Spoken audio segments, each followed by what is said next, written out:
Hello, thanks for tuning in. Well, some of the things that's going on today, and trying to make a change. This is Neno and the L.M.G Mafia and cease the gang violence. L.M.G Mafia. Hello, thank you for tuning in. They had made with the music because that's, like I said, that's my nigga. So where you at?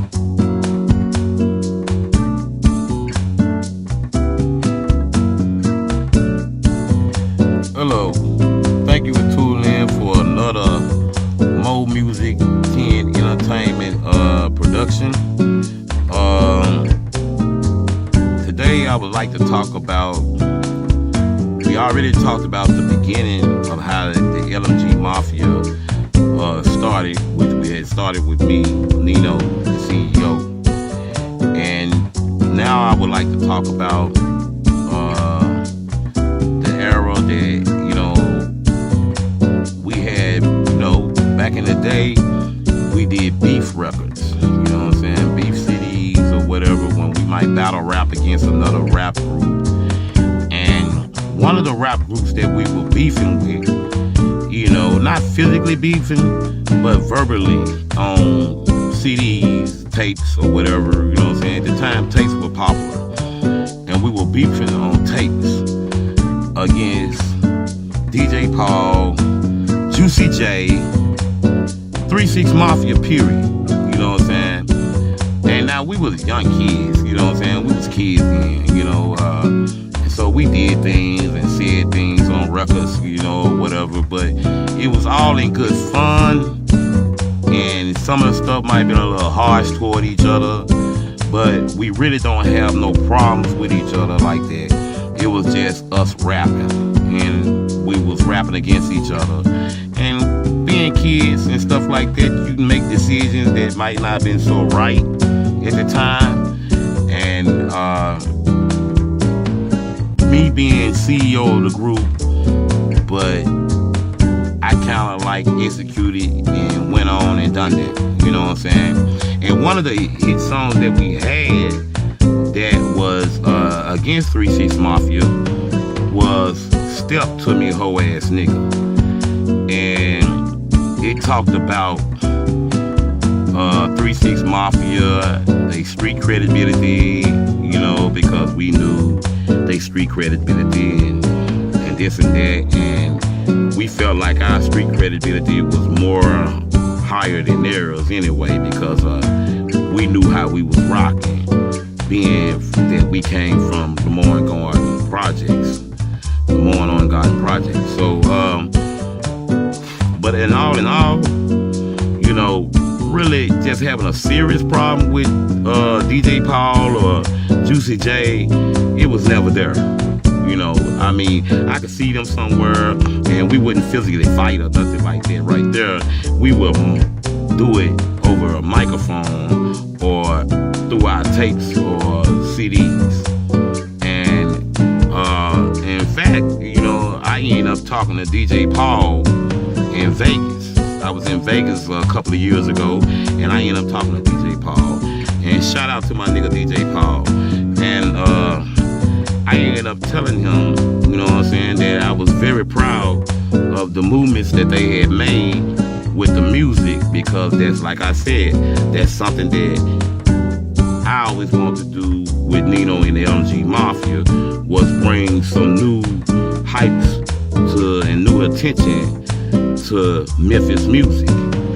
And they done that.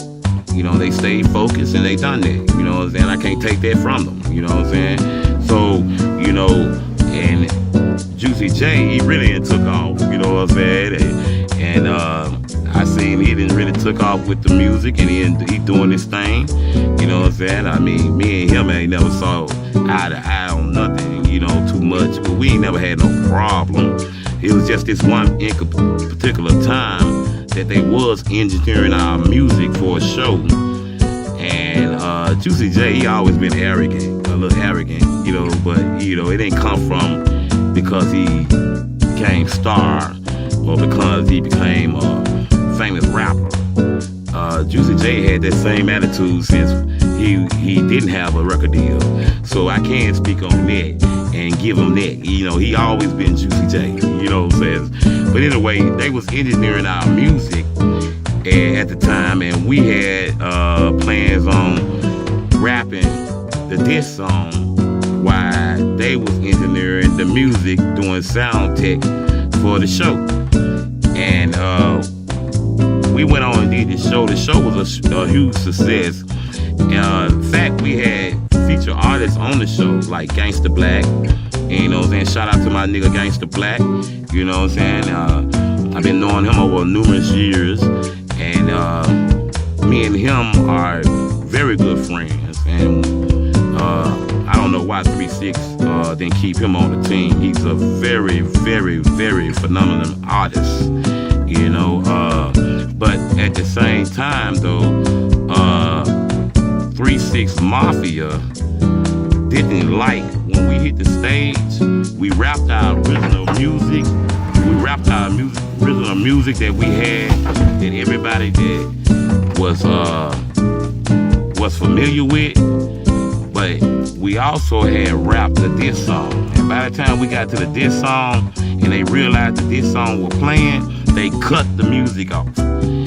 So, but at that particular time, they were hired by the dude that was running the club, and which was Studio G at the time. And they was running the club, the dude that was running the club, and he was really in favor of DJ Paul and Juicy J because he hired them for the engineer music. They did not have a deal then.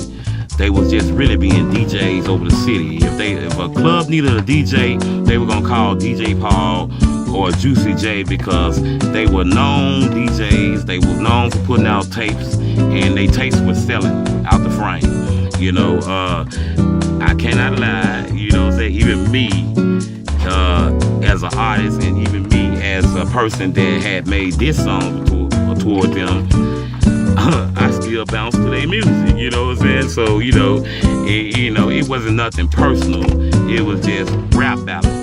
But anyway, they cut the music, but in that venue, we had made a deal with the dude that owned the club. And then when the dude that owned the club didn't want to own up to paying us our money, which caused us not to pay our future artists that was on the show.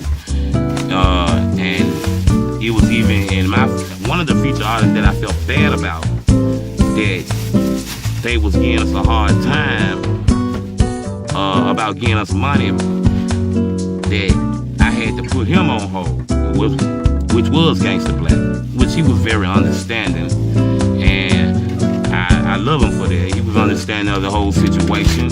He had been in the music business long before I had started doing it, but he really was doing things as a favor to me to getting on the show. And I had to come short with the money to pay him for being on the show.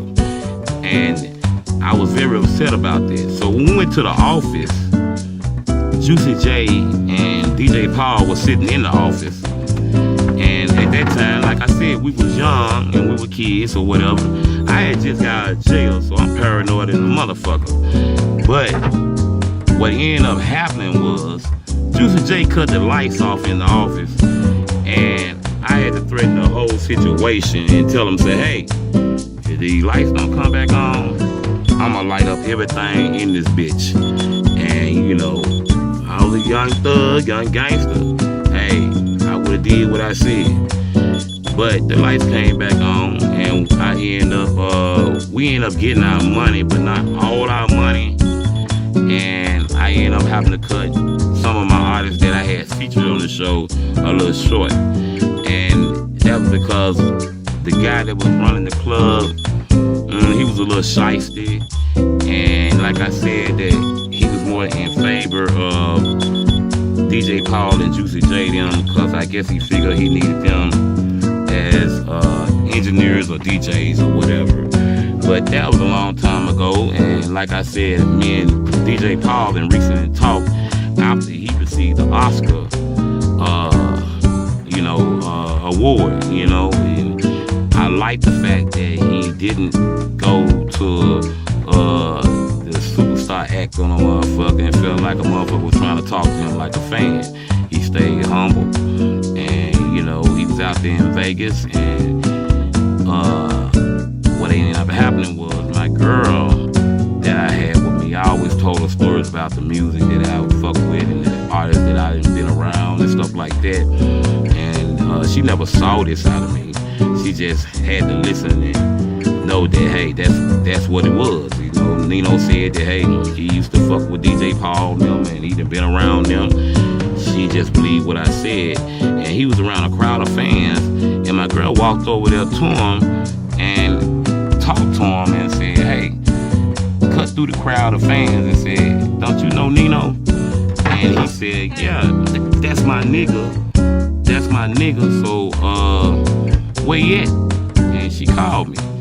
And of course he was on the phone, and we ended up talking and discussing something. And by then, you know what I'm saying, you know, I heard the homage in his voice, the humbleness in his voice, and I knew he wasn't on no starstruck stuff. And I was I was feeling kind of good about that, you know what I'm saying? And he kept it real, you know? So shout out to DJ Paul again. And even though Juicy J, we done had a little problem with kids, you know what I'm saying, with the bullshit, you know what I'm saying? That was kid shit, nigga. And don't take it personal, you know what I'm saying? I really feel good about the success that you done had with 3-6 Mafia and the success that you're doing now. Keep up the good work, Juicy J. 3-6 Mafia. Hey man, you know, you represent Memphis, you represent us, you represent the hood, you represent the street of Memphis, and I can't take that away from you. You know what I'm saying? Keep up the good work, my nigga. And that's what that was about. You know what I'm saying? Thanks for listening to another Mo Memphis 10 Entertainment documentary on how to... Hello, welcome to Mo Memphis 10 Entertainment. It's good because we know brothers over, but now it had made